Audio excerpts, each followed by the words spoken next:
Every day is a new opportunity. Your work grows you, empowers you to create new possibilities. But then you're treated unfairly, or have a baby, a work issue, or there is a death in the family. What then? You need MISA, the Motor Industry Staff Association, because we are not your average trade union. We're your friend, your partner who's got your back for life. Career glitch? Sorted. New baby? No worries, just excitement. Unfair labor practice? Problem solved. Retrenchment? We'll handle it for you. We sort out the small issues before they become big problems. So why choose MISA? We're the union who empowers youth, empowers women. We share in our members' success. We protect now because we believe in your future. I am protected. I am supported. I am important. I am not alone. I am MISA. We are MISA. For over 90 years, we have benefited our members. Join MISA today. Your future starts now.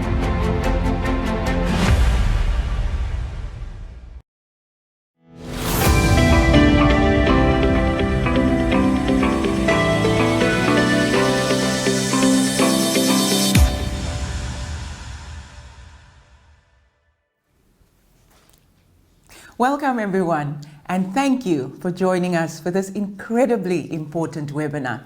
I'm Shemaine Harris. Now, it is undeniable that there is a prevalence of gender-based violence and harassment within South Africa and the world at large, and that this scourge shows no sign of decline, but rather it continues to worsen to the extent that it even affects the world of work. Now, in June 2019, the global community made it clear that violence and harassment in the world of work can no longer be tolerated. And to mark that resolution, the International Labour Conference adopted Convention number 190 on eliminating violence and harassment in the world of work and recommendation number 206. Although the South African government pledged its support towards the ratification of the convention, we have seen no further action yet. And this indicates that the responsibility for addressing the scourge within the motor industry falls squarely on those affected. Although this is unfortunate, this also presents an opportunity for the motor industry to take the lead and make the elimination of violence and harassment in the world of work, as well as the promotion of quality and diversity, a priority. Now, at the table with me today, I get to sit down with two people who are no strangers to you, two wonderful women. Thandeka Phiri, National Training Manager of MISA, and Martli Keiter, CEO of Operations for MISA. And so Martli, welcome. Thandeka, welcome. Thank you very much, Shemaine. Yeah. So I was very short on, introducing you because you're a humble person who has a string of accolades. What else do you still do? You can go big with this one. And if you don't, I'm going to ask Thandeka.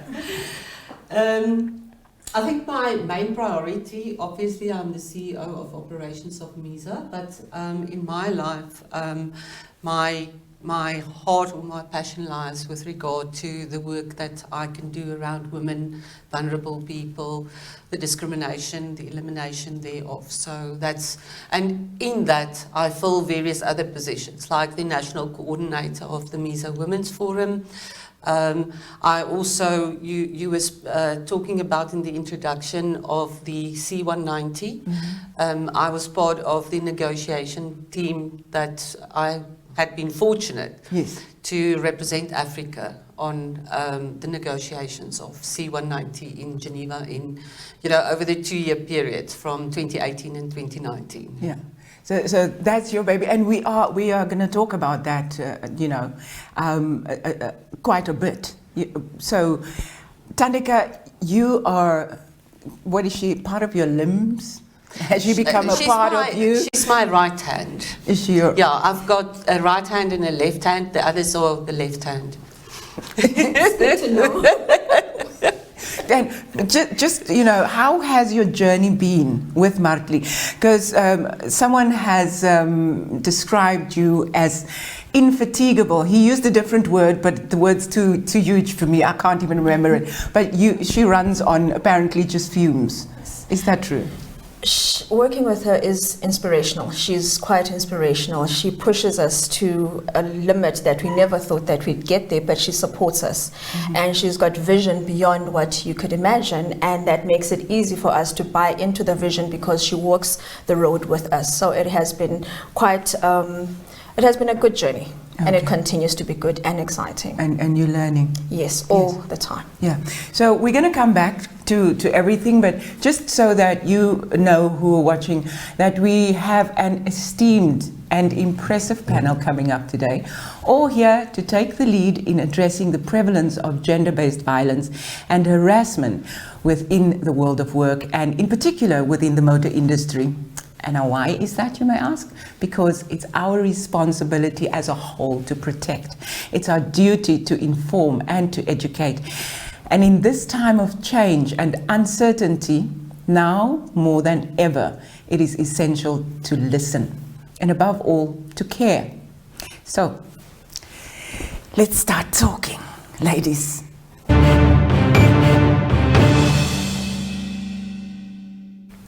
So, Martley, you know, in Africa, people do praise songs. So I'm going to do one while we start for you to kick it off. Oh my goodness. And the guy's like, no, this is not happening. No, but honestly, Women of Vision, great one. Why are we here? We're here today because we need to make a difference, and because it's evident and clear that if we don't start to make a difference, that things won't change. Violence, harassment in the world of work, discrimination against vulnerable people, against women is a serious issue in South Africa. And although, you know, we are one of the member states of the ILO, and we have very progressive laws. By we, you're talking about our country? I'm talking about South Africa. It doesn't seem as if we're moving forward.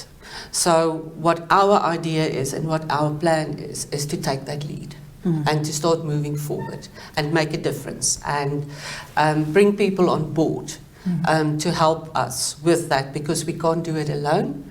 And it's not only a woman's issue, it's very much a man's issue also. And we need people to come on board and assist us with what we are trying to do, to educate, to empower, and to give people more knowledge. Because you hear certain words, but you don't know where they fit in, and that's what we're trying to do. Tandika, do you want to add on to what Martley's just said? And the other thing is, when it comes to violence and harassment, especially within the world of work, it's very important for us to address it, because think about it. How many hours a day do we spend at work? And if you're not happy at work, are you going to be able to be productive? Are you going to be able to give your all? So work becomes your second home. So you need to be comfortable. You need to feel safe at work. So we need to make sure that everyone is able to operate function while at work. They need to feel that they're working within decent and safe working environments, and that is why this is very important. When you started off with the C190, pardon. C190. Yeah, so in my head it goes C190, C190.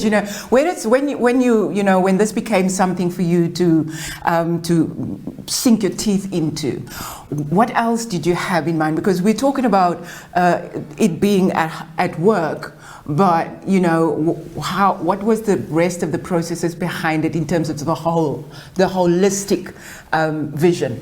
You know what was, it was actually, you know, when it started was in 2017.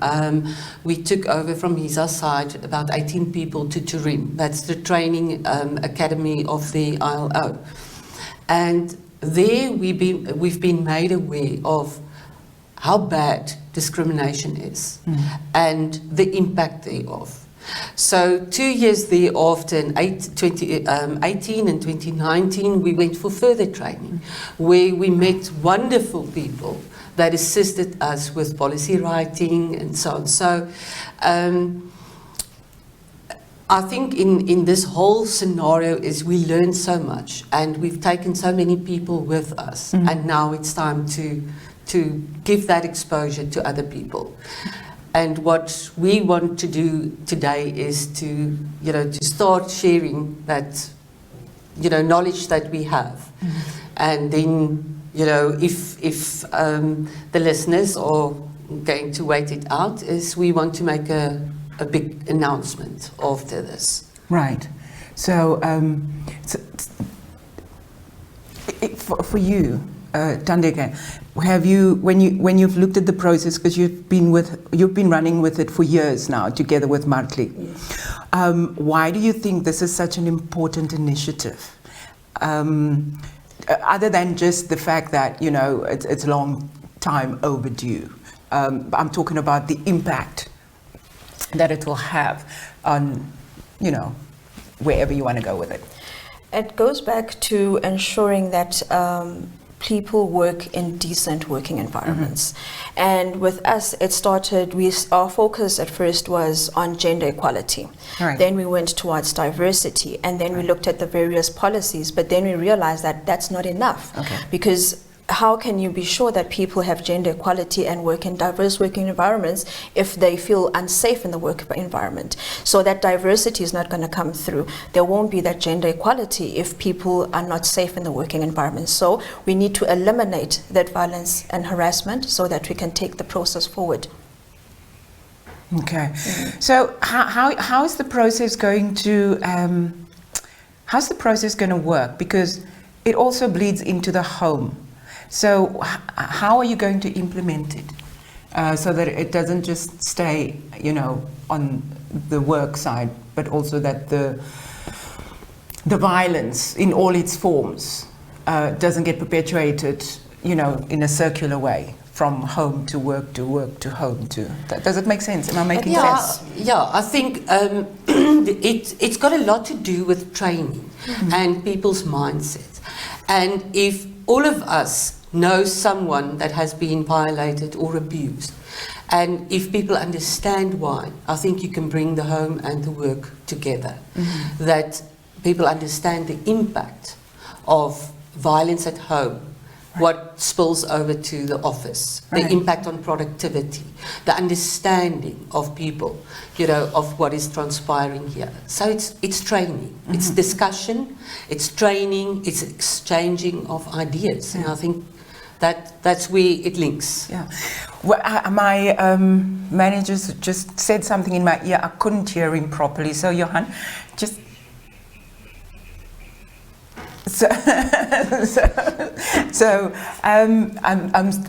Are we going to Canada? I'm sorry, people at home. We're going to go to Canada. Is there a possibility that I can ask Thandeka one more question? Thank you very much. So you also, Thandeka, you were talking about the importance of when you in the workplace, and this was off camera, the environment within the workplace, that if your colleagues see that you're in a precarious position, that they should, make place for utterance. And if you see that you're in a place where you are, possibly, in a place where you might be violated, yes, whichever way, they should. Do you want to talk a little bit about that again? It links back to the issue of awareness, because if you are aware of what violence and harassment is, if you are aware of what the avenues are open to you in order to be safe within the workplace, and then it makes you able to see the wrong things that are happening, or to identify the wrong things that are happening.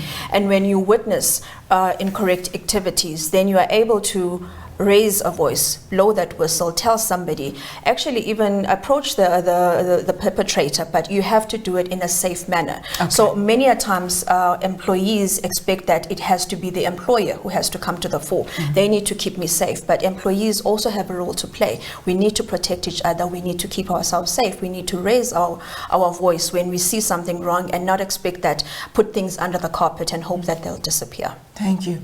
So we're going to speak a little bit later again, because you have something special to do at the end of the program. Sounds exciting, doesn't it? But for now, we're going to go to a break, and then we'll come back with our visitor from Canada.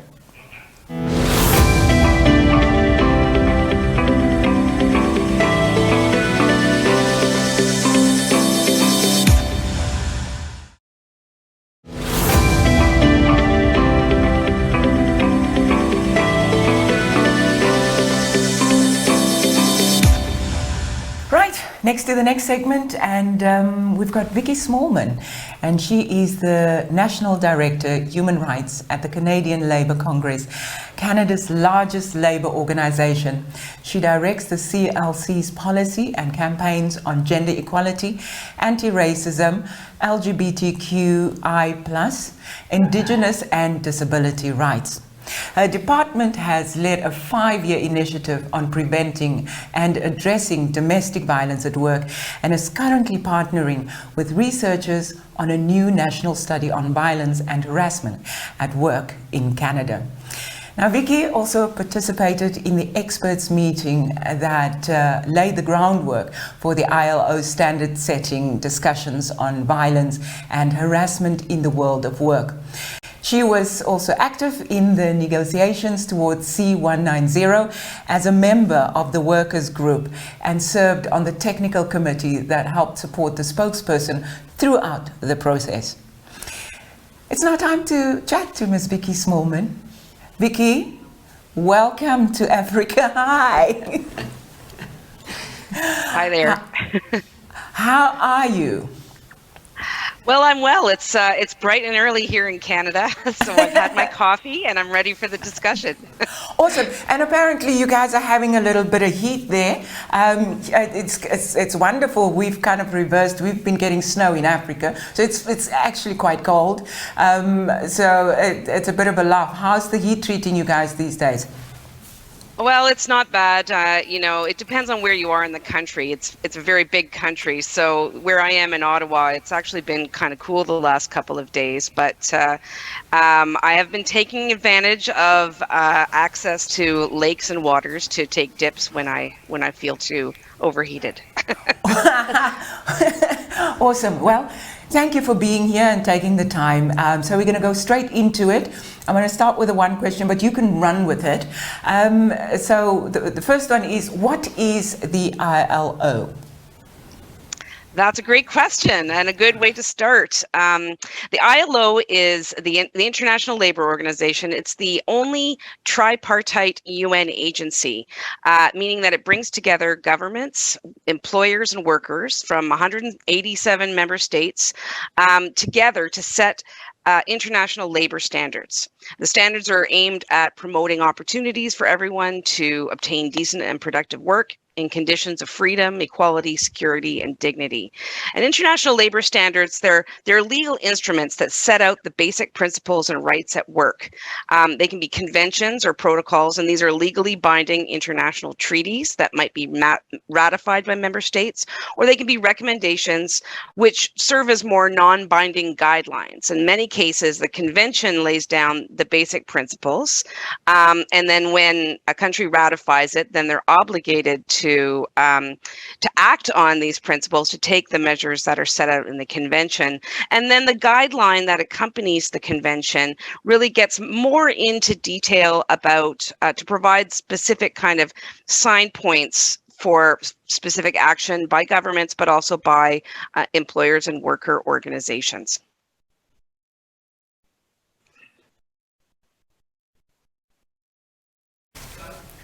So, sorry for that little break there. So, let's talk about Convention 190. What is it? And also, how does it slot in with Recommendation 209?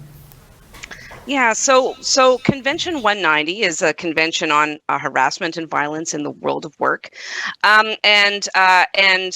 it sets out, essentially the principles. It establishes the right to a world of work free from violence and harassment. This was a very exciting moment in the negotiations when we realized that we had adopted or created a new human right, and a right that everybody should have to a world of work free from violence and harassment.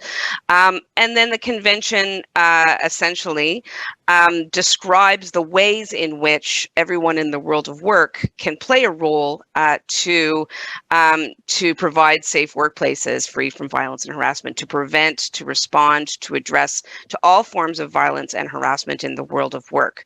And then the recommendation that accompanies it really will elaborate on specific concepts or ideas and principles that are in the idea. So, for example, when we refer to gender-based violence in the convention, gender-based violence and harassment, and the need to take specific measures to protect victims, to address, prevent, then the recommendation will get a little bit more into detail with specific ways in which workplaces and governments can act. Right. And if you want, I can continue on to talk about what's in the convention, but why don't you let me know what you'd like to hear about? Yes, please, do. The floor is yours. Talk to us about the world of work and the vulnerable people phrases which we are hearing. Yeah, so, when we set out to negotiate this convention, and it goes back, it takes many years in the ILO's process to get to the point of actually negotiating the language of a convention or a recommendation. So, it starts with a discussion to put the topic on the table of the conference. In this case, there was an experts meeting, which I was really grateful to have an opportunity to attend. And that experts meeting, which included experts from governments, from employers, and from worker organizations, really kind of set out the parameters for discussion and talked about what should be in a convention on harassment and violence. And indeed, the experts meeting actually adjusted some of the ways in which we were talking about it. So we were, it became moved from a convention on violence to a convention on harassment and violence, to recognize that the way that people experience harassment and violence it's a range or a continuum of behaviors and practices that people experience at the workplace that cause different types of harm, right? So that was key. And then also the phrase, the world of work, is meant to convey the notion that we're not talking about something that happens at the physical place of work necessarily, that it's a very inclusive approach that really looks at all aspects of the way in which people participate in working life, right? So you're talking about not just the physical workplace, but the commute to work, even the social events that happen that are related to work, online or digital spaces in which people conduct their work or that are related to work, places where workers rest, where they eat, where they attend to their health and sanitation needs. It can relate to the home when it's a place of work. It can relate to the public spaces where they're a place of work, and indeed they are for many people. The other thing about, and it also, we're talking about the convention, it covers all sectors, which includes public and private sectors, including the informal economy, and that is where more than 60% of workers and many of the most vulnerable workers are found. So it's a really kind of broad and comprehensive notion of what we're talking about when we're talking about work. The goal from the outset was really to have a convention that was broad in scope, that covered various types of situations in which workers find themselves, covers that acknowledges that violence and harassment are experienced as a range of behaviors and practices rather than specific incidences that need to be dealt with. And the word practices is really important because sometimes the conditions of your work are the ones that render you vulnerable to violence and harassment. And then the other thing that you asked about was the language on vulnerable workers. And that is a really interesting. So one of our key goals was to craft a convention and recommendation that would leave no one behind. So, I mean, in addition to sort of a broad definition of what we mean by people in the world of work, which is, not just workers, but, people who act on behalf of employers. It can include job seekers, interns, volunteers, and so on. So that notion is really broad.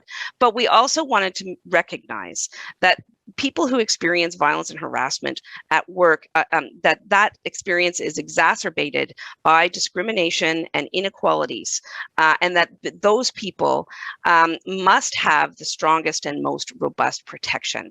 So whether it's age or disability, race, ethnicity, indigenous status, sexual orientation, gender identity, or any other ground, anybody in the world of work should feel that the convention and the recommendation covers them.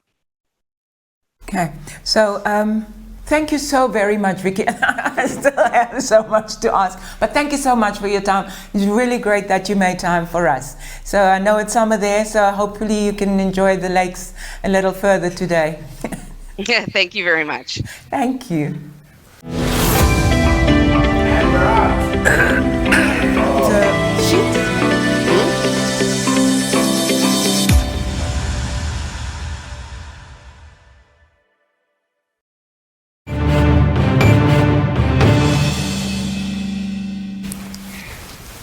Now, in case you don't know, thanks to Madiba, we are constitutionally one of the most protected and valued people in the world.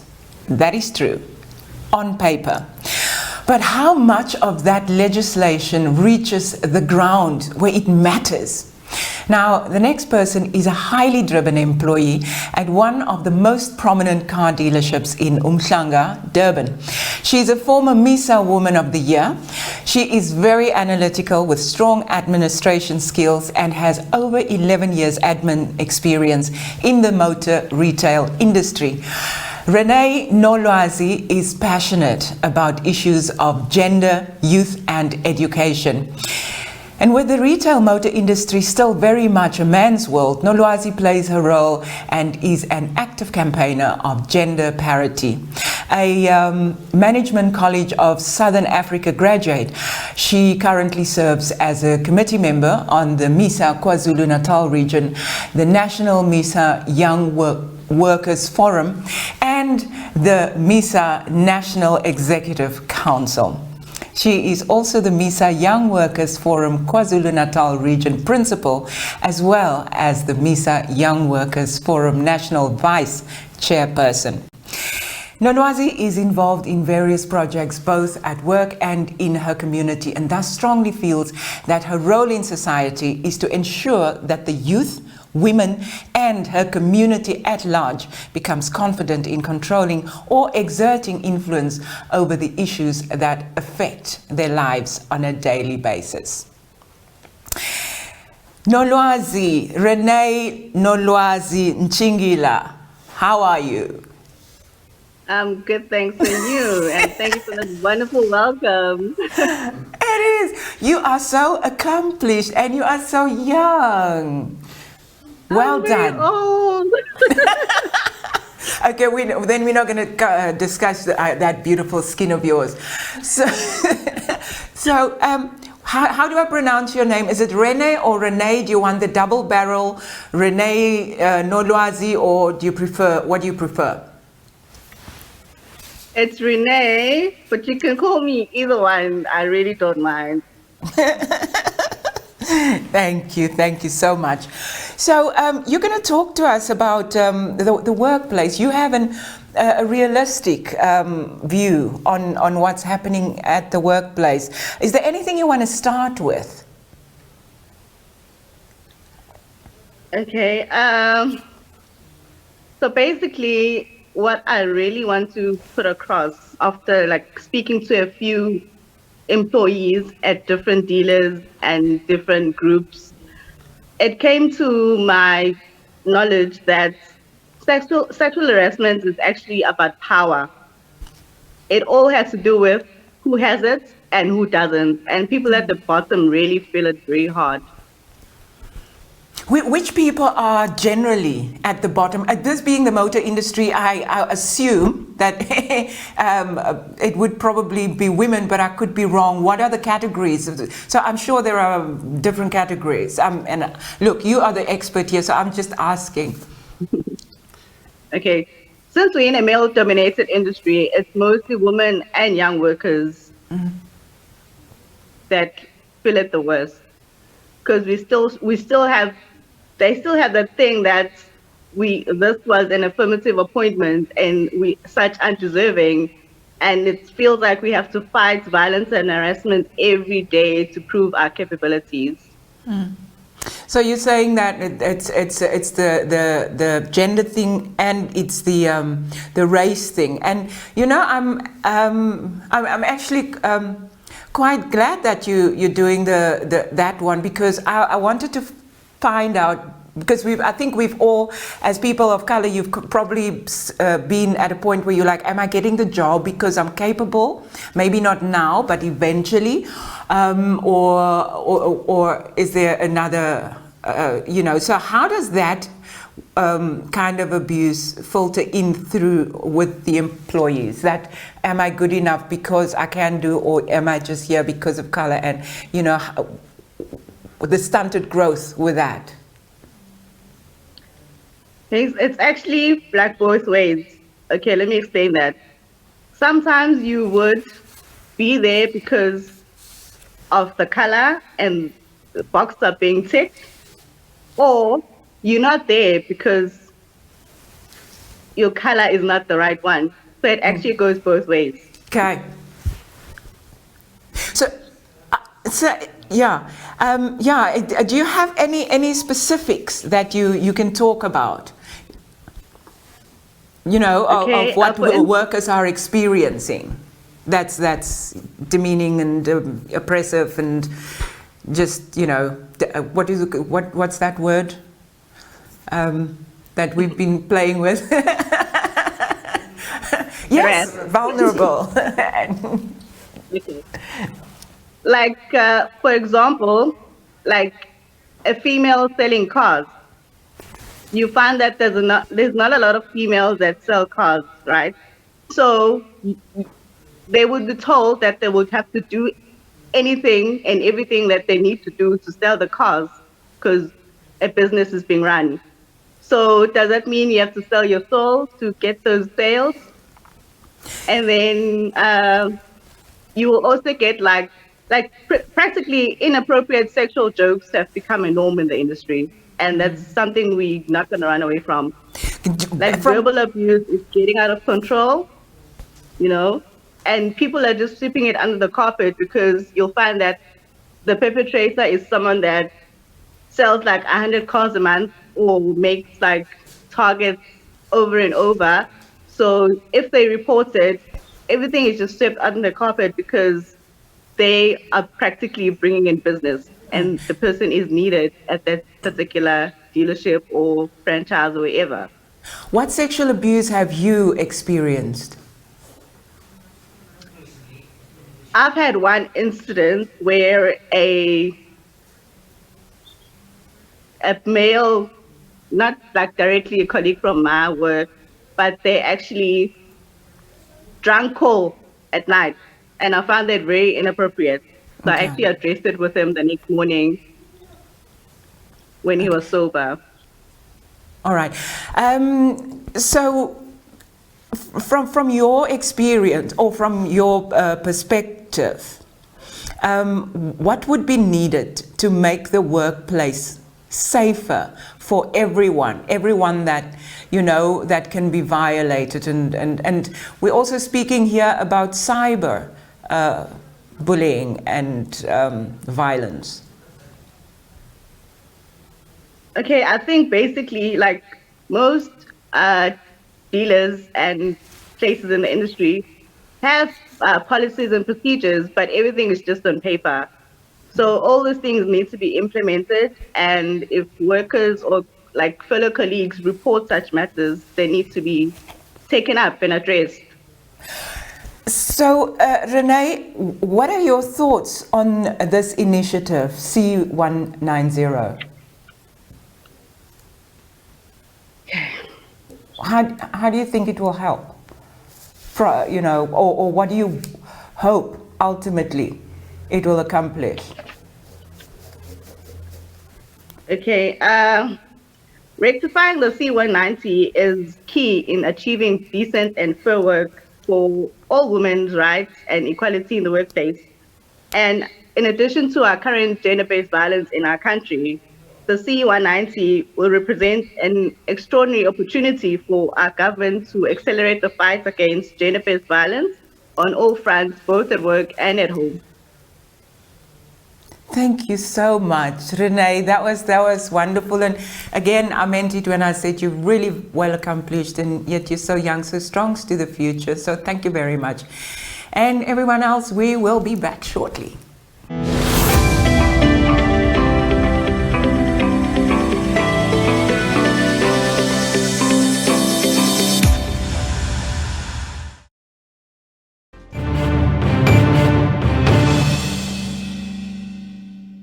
Chidi King is Chief of the ILO Gender Equality and Inclusion Branch. Previously, Chidi has worked as the Director of the Equality Department at the International Trade Union Confederation, as Equality and Rights Officer with the Global Union Federation Public Service International, and as Employment Rights Officer at the UK Trade Union Congress. She's also worked as the Senior Lawyer for the whistleblowing charity Public Concern at Work, now known as Protect. Hello, Chidi. Welcome. Hello. Hi. Thank you so much. Good afternoon. What a pleasure to see your beautiful faces. And, yeah, I have. Hello, Chidi. Welcome. Hi. I hope everyone is safe and well. You recognize Tandeka and Martli, two phenomenal women. Absolutely, absolutely. I just want to say thank you for being here. I know that you're in the process of moving. I think you're still unpacking. I haven't actually packed yet. Oh my goodness. That makes it even more special that you're here. Thank you. And it's so good to have you with us today, Chidi. Very delighted to be here. Thank you.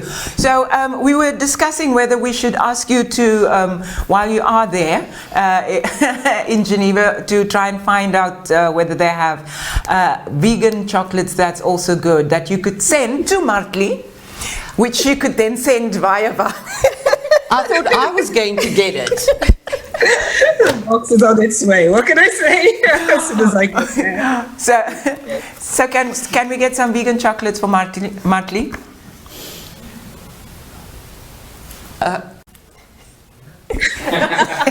Okay, so that having been said, so for our intents and purposes, what are the challenges with regards to the implementation in various world regions from your perspective?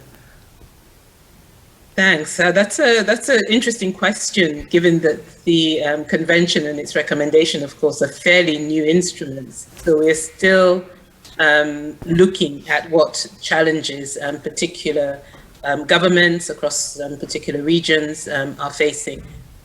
When the convention and its recommendation were first adopted, of course, in 2019, there was huge excitement, and we know that quite a number of governments committed very early on to move towards swift ratification.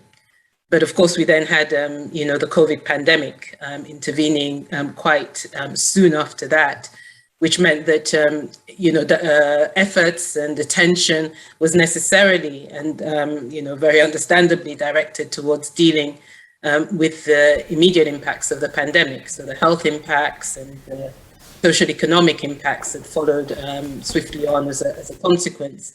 So legislative bodies were really, and governments were really occupied with, struggling around how do we deal with all of this, which delayed and slowed down a little bit, I think, the pace of ratification that we've seen. I mean, nonetheless, we've still had 6 ratifications to date, just since 2019.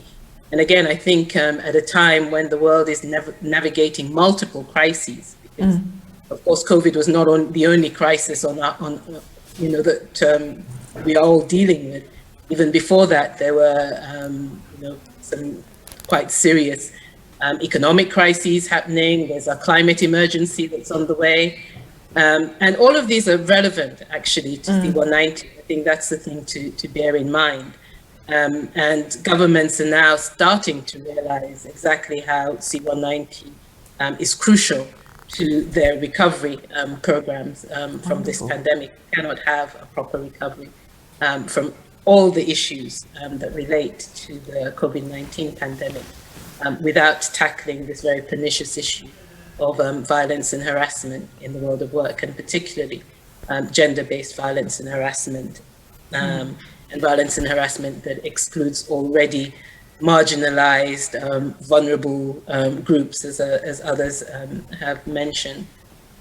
So yeah, the challenges are there. There are also, for some governments, the question of ensuring that their legislation is up to date and compliant with the provisions of the convention and its recommendation. And we're seeing different ways in which governments are handling this.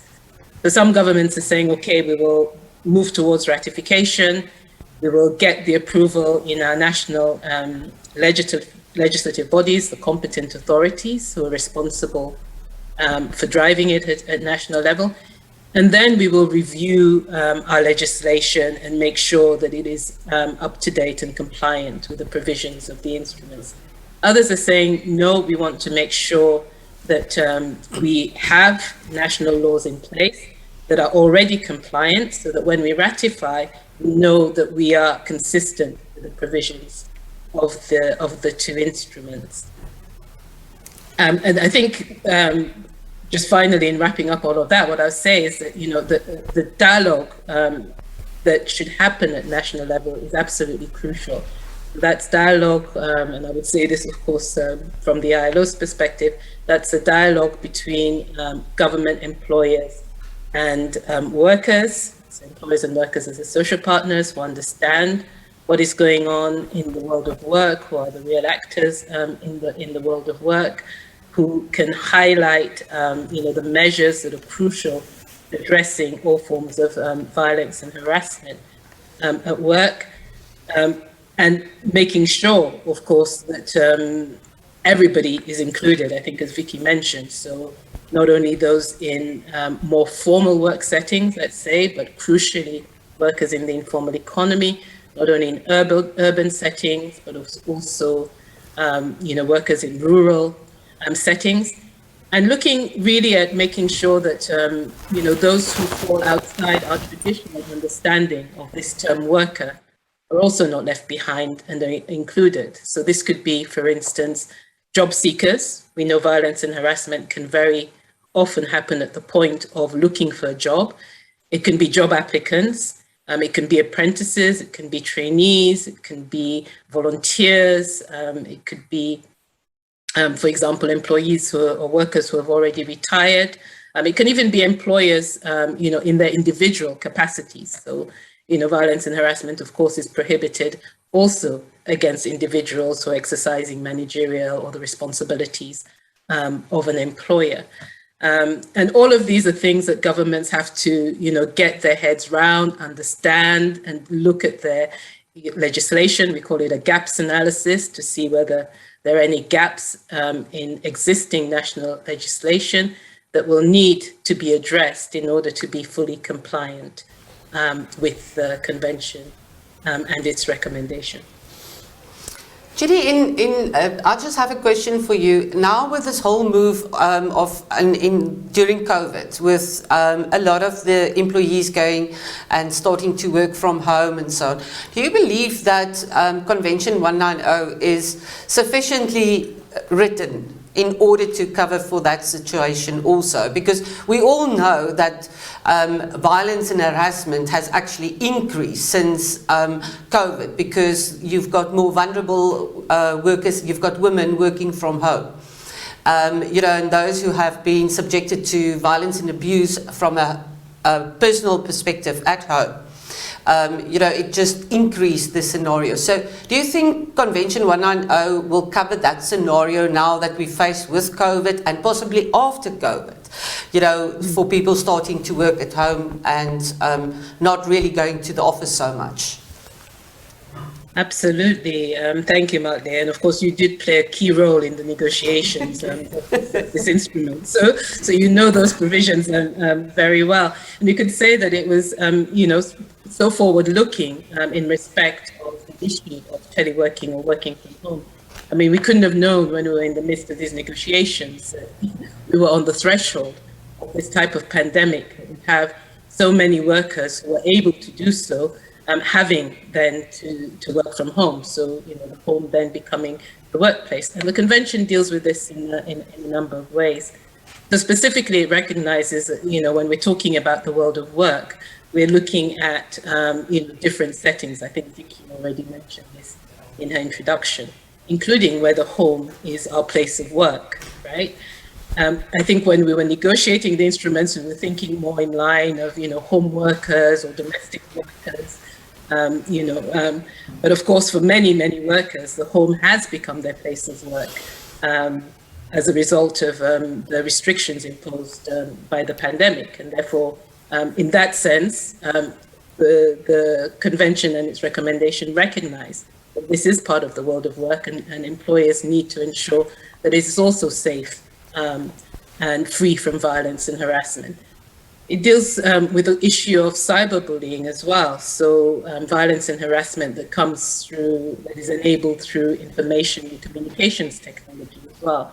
And, you know, as you know, so many of us are now having to do our work, having to communicate through Zoom platforms, through, you know, other means of information and communication technology.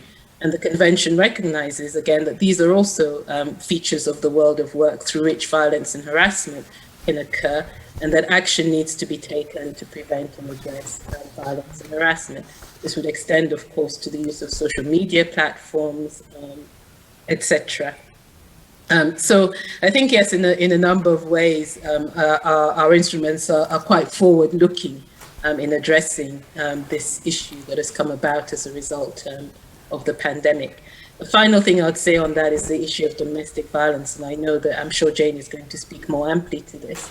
But again, we noticed, of course, during the lockdowns that were imposed as a means of containing the spread of the coronavirus, that unfortunately many women in particular, women and children in fact, were you know, forced to confine at home with violent partners, or even the stresses and strains, you know, that came along with the consequences of the pandemic led to an increase as well in violence within households. So we've seen, you know, this rise. I think the UN Women called it a shadow pandemic. It's an actual pandemic of its own in terms of domestic violence. And again, the convention and its recommendation have some very strong and good measures on how to address and deal with domestic violence and its impacts as part of the world of work. So yeah, in answer to your question, Martley, I think, yes, the question now, of course, is about implementation and making sure that, you know, the convention and its recommendation are implemented in the most robust, in the most comprehensive, in the most holistic and integrated way to ensure these protections and to really finally rid our world of work from violence and harassment. Thank you very much, Chidi King, Chief of the ILO Gender Equality and Inclusion Branch. Thank you for your time. It was good to have you. So we have to go to a break now. We'll be back shortly.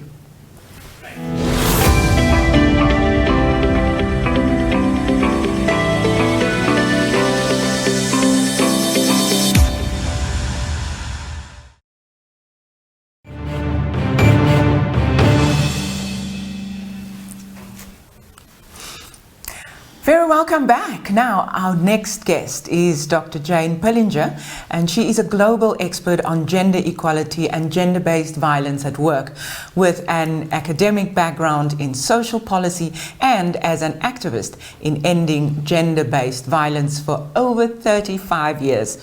She's given policy advice to social partners, companies, governments, European and international organizations, and is the author of several books and numerous articles on the topic. Currently, she is working with companies and trade unions across the world on the implementation of policies on ending sexual harassment and domestic violence at work. Jane is a co-author of a book to be published by Agenda Publishings in 2022 with Robin Runger and Chidi King on the global campaign for ILO Convention 190 to stop gender-based violence at work. She is currently a visiting professor at the Department of Criminology and Social Policy at the Open University and was a visiting professor in gender studies at the LSE, UK. She is also a former specialist advisor to the House of Commons Select Committee on Employment in the UK and currently lives in France. So with all that said, Jane, very welcome. Thank you so much. Happy to have you here. Very happy to be here as well. Thank you. Before we go any further, I've got Martli here with me, and I've got Tandeka here with me, they'll also be talking to you. So before we started, a very observation was made by Tandeka, and I'm thinking maybe Tandeka wants to, kick us off with that with you. Charmaine, I was just highlighting the importance of having effective policies within the workplace.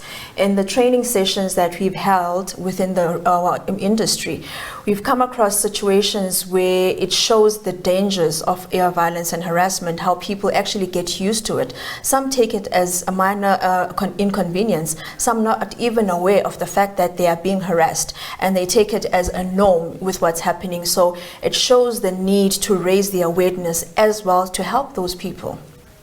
Wow. Do you want to add to that?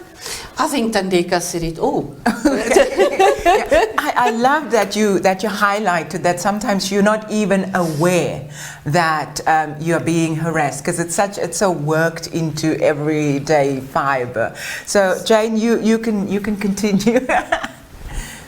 Yeah, no, it's really, it's really interesting, because one of the things I found in the research I've done is that often women won't speak about gender-based violence or sexual harassment or domestic violence because there's such silence and shame around it. And I think one of the issues that we've been trying to do in the development of workplace policies, in risk assessments and so on, is to make it safe for women to be able to speak out, particularly women to speak out about gender-based violence. And in the workplace, we see it taking many forms: sexual harassment, verbal, physical, non-verbal.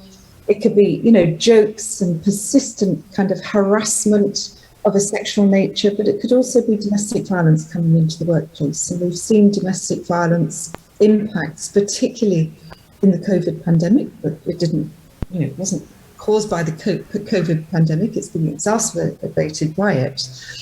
But the, domestic violence impacts on your productivity, your capacity to keep your job, your relationships with your colleagues and your teams. So, I think everything that Tandeka was saying about making sure we have the training. And I remember, I think both Renee and Tandeka said something about, it's about being safe at work. And what do we mean by being safe at work? We mean having respectful working conditions. We mean having the right to speak out when somebody has been harassed or sexually abused in the workplace. And we know so many women don't speak out. They're worried about, their loss of their jobs. They're worried about not being taken seriously. And they're worried, and we know this, there's so many women that are, frightened of speaking out because they know that actually the high value male employees, often in more senior positions, are going to be protected. And they're more likely to lose their jobs because they're more likely to be working in lower level jobs with less power, with less security, and so on. So I think, when we talk about safety, I think, when we're talking about these issues, we're talking about prevention. We want to prevent violence and harassment happening, but we also want to stop it in its tracks. So we need to have, effective prevention policies that build risk assessment. We need to be assessing the risks. What are the gender-based risks in your workplace? And I'm really surprised at how many workplaces still today fail to do gender-based risk assessments. They fail to take on the issues of what are the risks of gender-based violence. And there's very few companies that I've come across and large workplaces where they might say to women, tell us about those risks.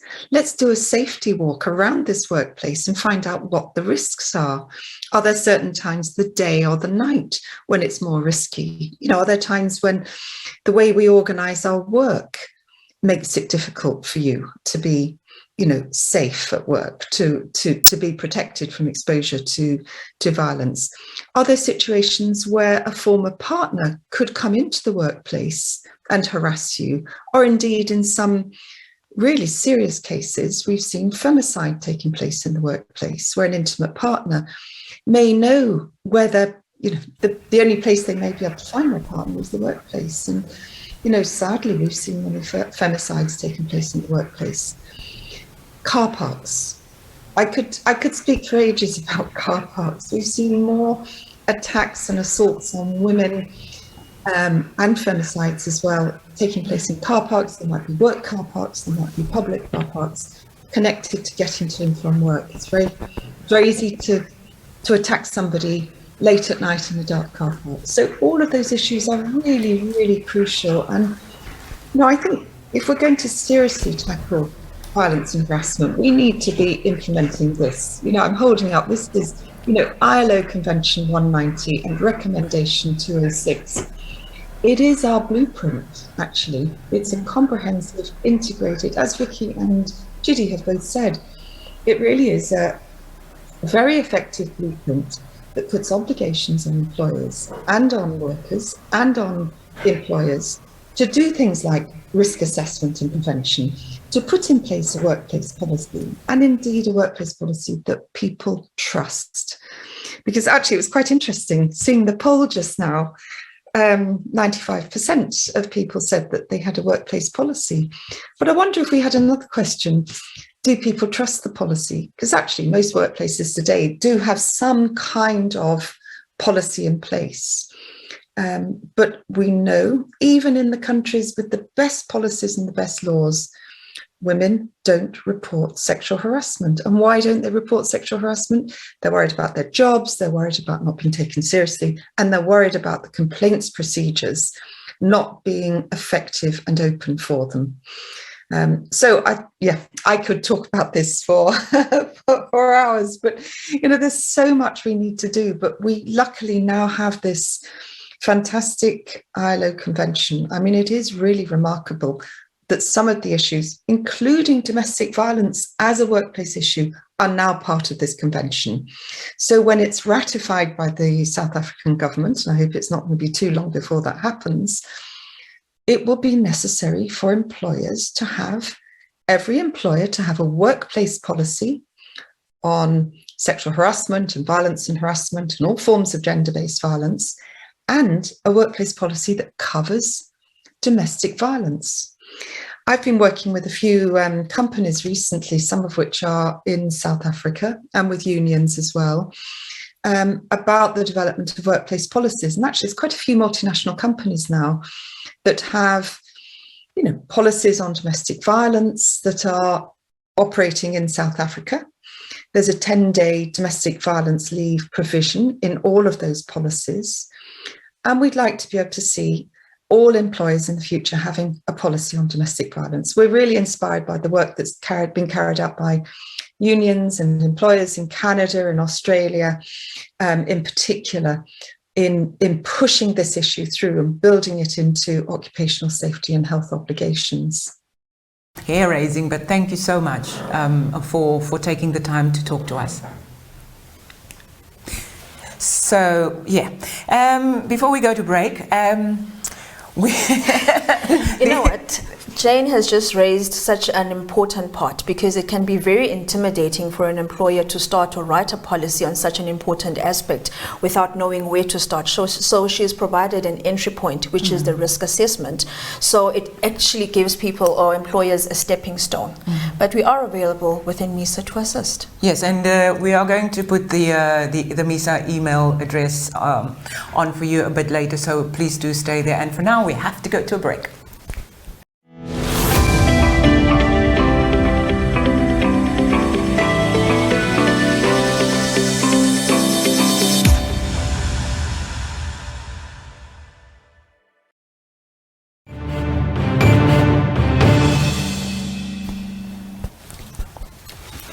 Welcome back, and now it's time to look at matters through the eyes of employers. And I'd like to welcome Jennifer Damata. Welcome. Thank you. Okay, we still have Jennifer Peary, as you can see, with us. Tandeka? What did I say? You said Jennifer. Apologies. Dandega. So Jennifer Damata is the founder and managing director of Strategy Labour Solutions, a consultancy established 13 years ago to assist employers with labour-related compliance insofar as labour law, employment equity, skills development, and BBEE are concerned. Jennifer has an LLB and later went on to obtain an MBA in order to complement her passion for business entrepreneurship and the assisting of organizations nationwide with challenges faced by employers on a daily basis. And that is also insofar as the complexities of labor-related legislation in South Africa, as where labor relations, let me say that again. Labor-related legislation in South Africa are concerned. So Jennifer has 22 years of experience in the field of labor law and has represented employers from across all industries during the course of her career. Now, that was a mouthful. I'm sorry for fluffing, but also, again, very accomplished. And there's more, which I did just, I didn't go into. But is there anything else that you want to add to what I just said? Well, to your intro. Yes, and don't be shy. Yeah, don't be shy. I think the discussions today revolve or started off around the motor industry. Okay. I have over 20 years experience representing employers in the motor industry.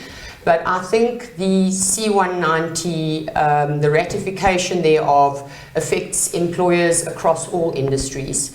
And I think the ratification of C190 is a non-negotiable. Okay.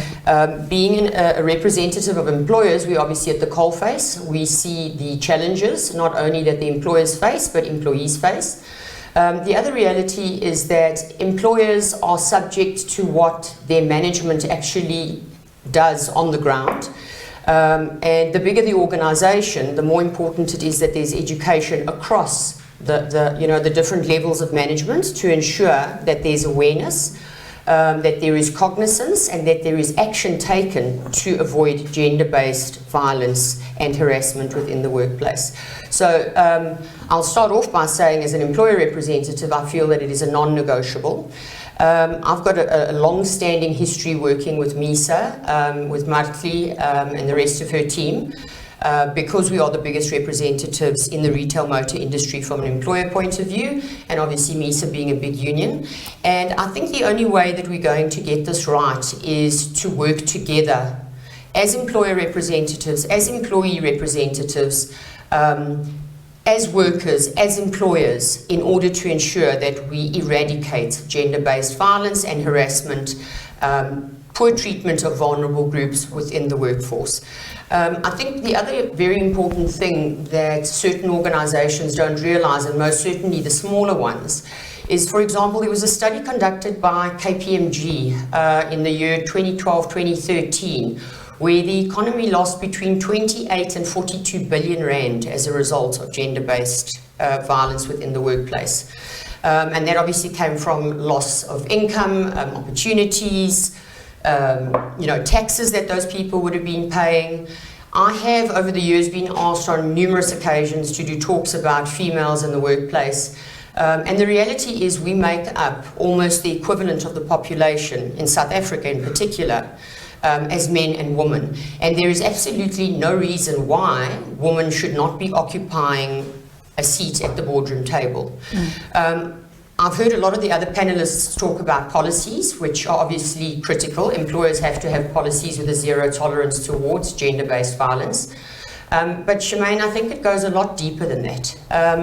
We need to use our employment equity committees to ensure that we are addressing the risks, that we are identifying the risks that we face, the barriers for females to get into the workforce, how we're going to address those things. We need to be using our skills development committees in order to train and develop women so that they are in positions to occupy greater levels within the organization. As South African people, we do come from a very patriarchal background, and particularly in the world of work, men are still seen as superior, men hold the power, and I think the ratification of C190 will assist us as a country in moving towards a position where that slowly starts to change, and where females and women have the ability to occupy, like I said, the space at the boardroom table and are well equipped and empowered to do so.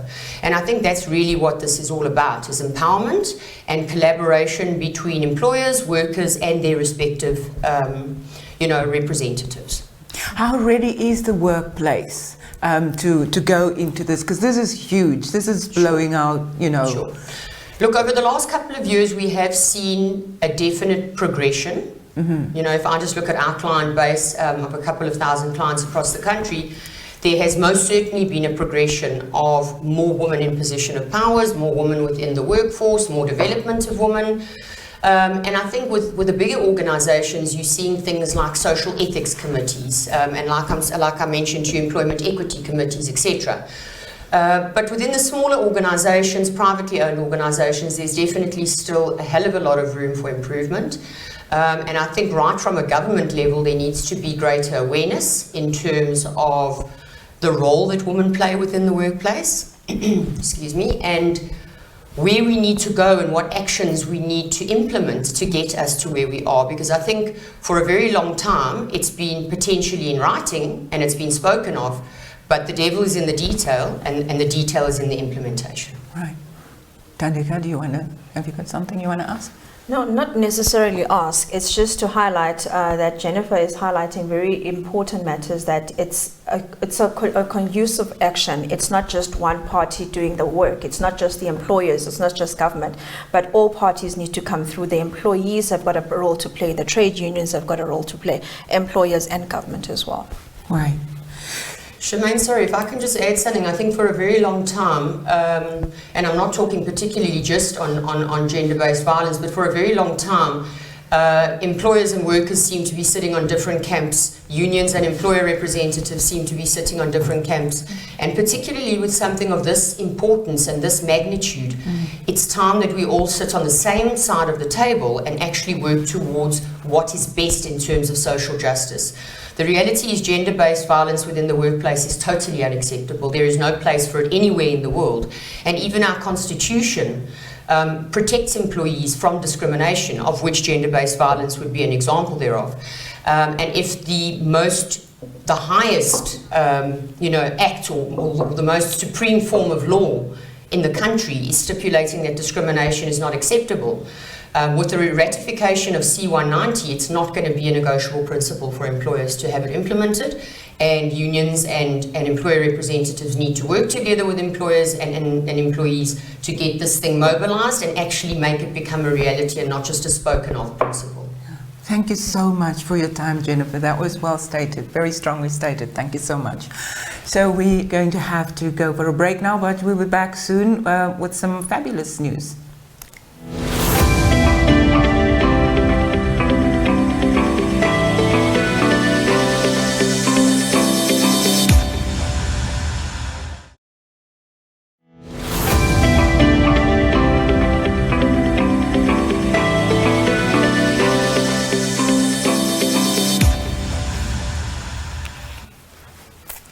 And welcome back, and it is time for the official launch. It is now my privilege and pleasure to introduce HR Administrator, Maritime Motors, former MISA Woman of the Year, MISA Women's Forum Chairperson, MISA Second Vice President, Ms. Heidi Reid. Heidi is highly skilled and experienced in the HR and payroll field with a career spanning 28 years.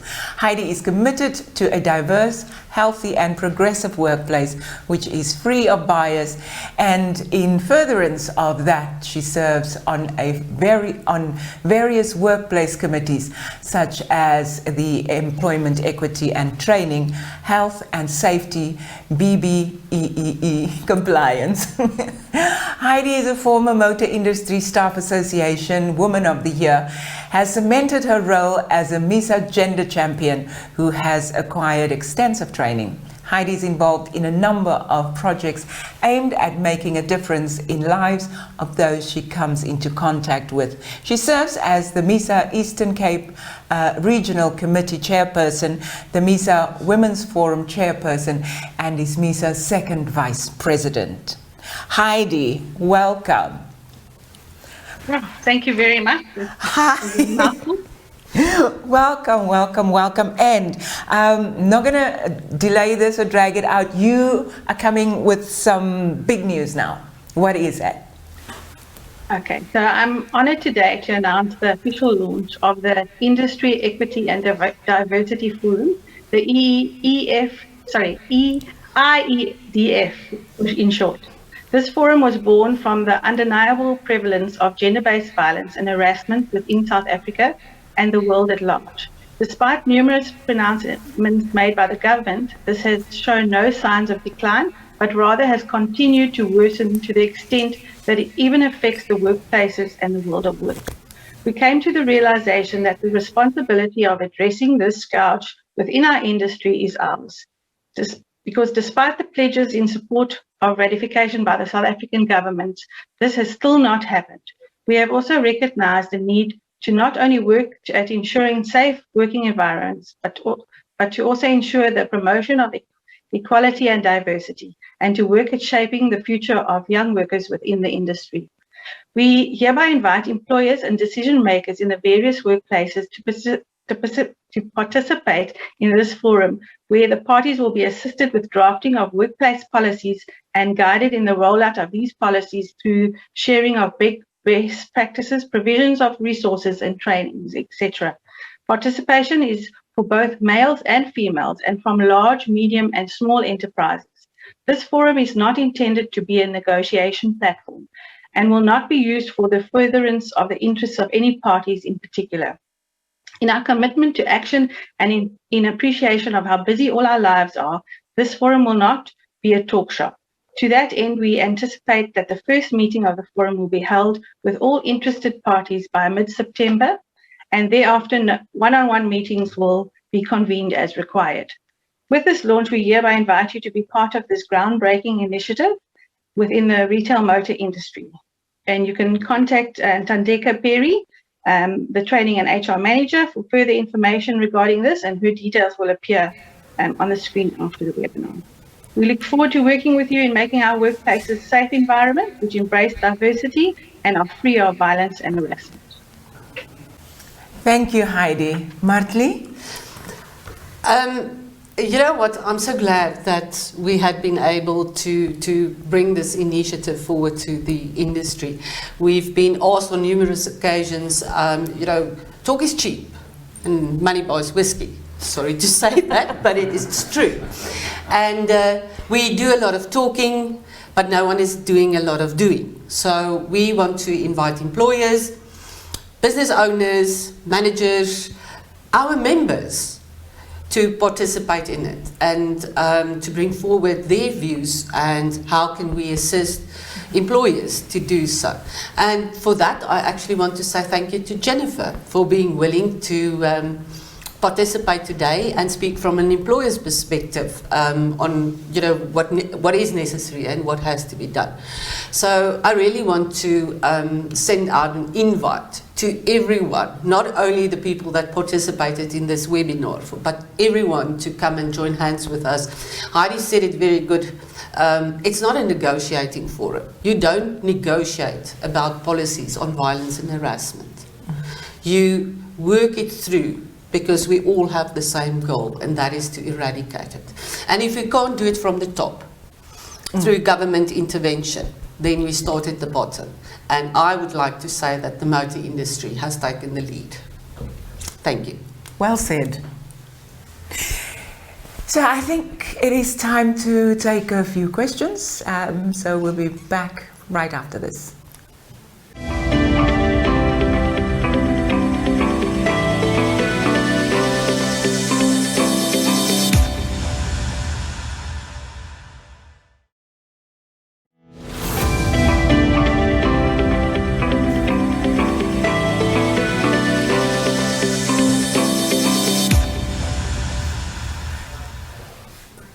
And welcome back. Now we are so out of time, but we couldn't leave without a few questions. People made an effort, so Tanda is going to answer some of those. Tanda? I'm going to pose them. First question is for Vicky. Vicky, how do you think we can improve the power of women in the workplace and within society in order to reduce their vulnerability to violence and harassment? Over to you. Well, that's a pretty big question, but I will say that women have already shown their power in terms of organizing. Just with the achievement of this convention, it really was driven by women, especially women in the labor movement and women workers all over the world. But really, telling your stories is really important. Finding space to share the stories and the experiences of women workers is one way of really helping to drive change, and empowering them in terms of helping advance their capacity within labor movements and other organizations. Telling stories and gathering that kind of data that helps to make the case for really concerted action, I think, is one way that we can all act to help end gender-based violence.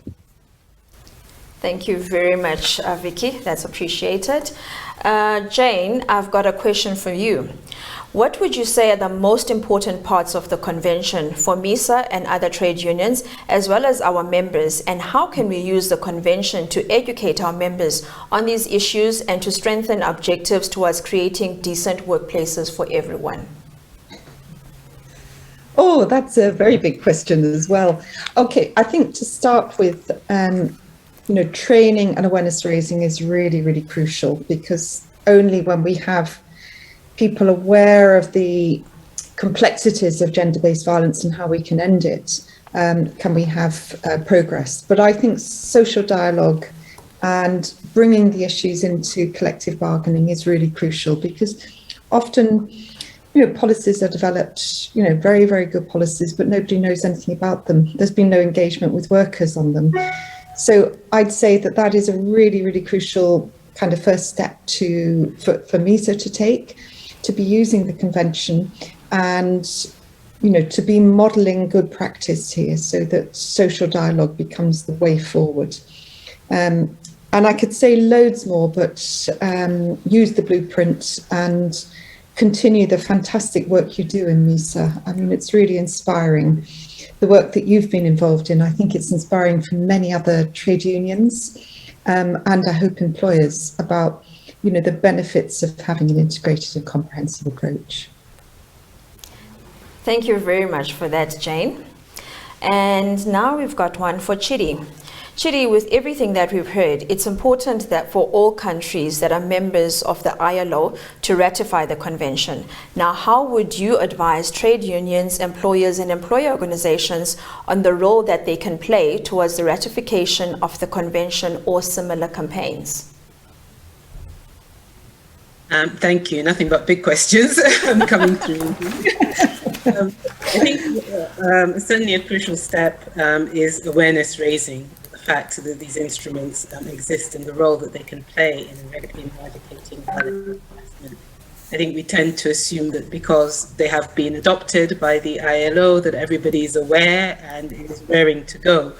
But I think there's still a job to be done in terms of raising people's awareness, which can help with all the things that others have mentioned, i.e. coming forward, for instance, with complaints about violence and harassment, the dialogue between employers and workers in crafting workplace policies, in devising appropriate measures to deal with violence and harassment from both the prevention angle and also from the redress angle as well.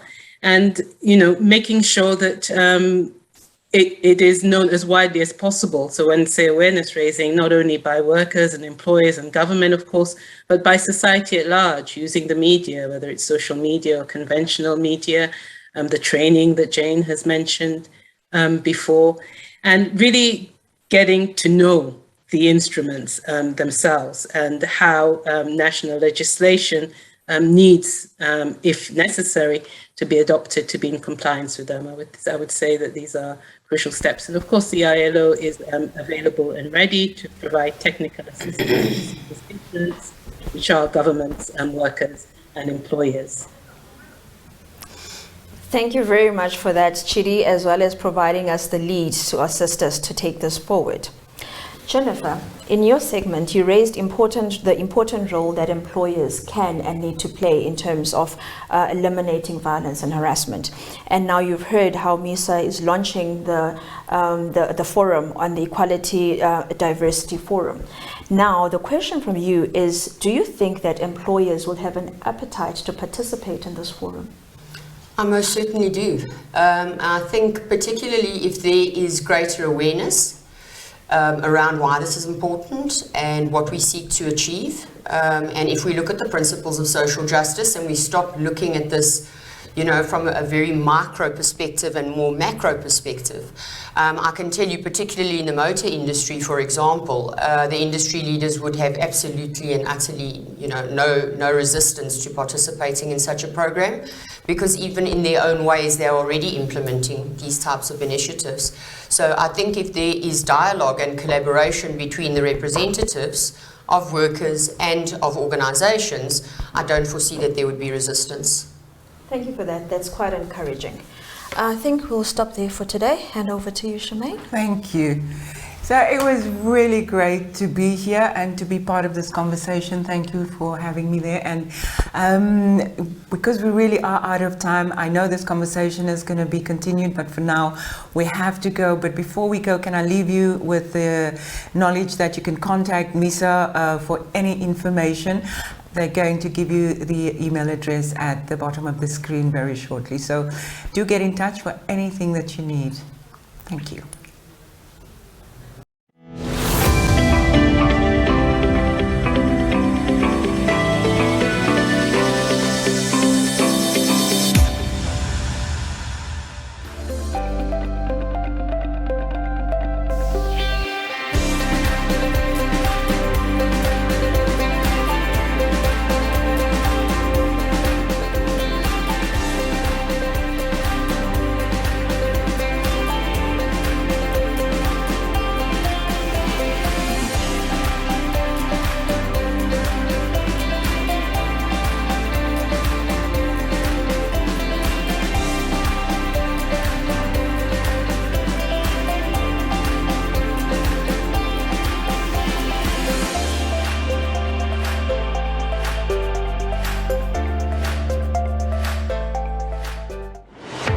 Every day is a new opportunity.